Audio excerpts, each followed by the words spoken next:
আজকে পশ্চিমবঙ্গ সরকারের ট্রান্সপোর্ট ডিপার্টমেন্টের মাননীয় মন্ত্রীর কাছে আবেদন করলাম ঈদ উপলক্ষে আমাদের রাজ্যে স্পেশাল কিছু বাস পরিষেবা দেওয়ার জন্য।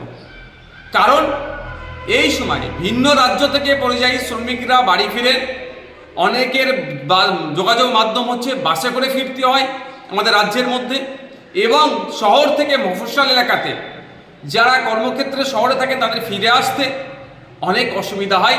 এই সময়ে পর্যাপ্ত পরিমাণে বাস থাকে না, গ্যাদারিং বেশি হয়, ফলে নিত্যযাত্রী যারা প্রতিনিয়ত যারা যাতায়াত করেন তাদেরও অসুবিধা হয়, এবং ঈদের জন্য স্পেশালি যারা বাড়ি ফিরতে যান তাদেরকে অনেক ঠেলাঠেলি করে ভিড় বাসে উঠতে হয়।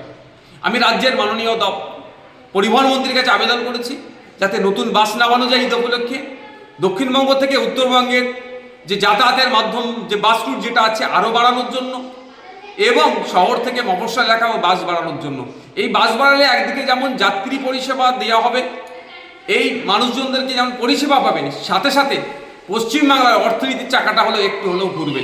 কারণ যাত্রী পরিষেবা দিলেই যে ভাড়াটা আসবে সেটা ট্রান্সপোর্ট ডিপার্টমেন্ট পাবে তথা রাজ্য কোষাগারে যাবে।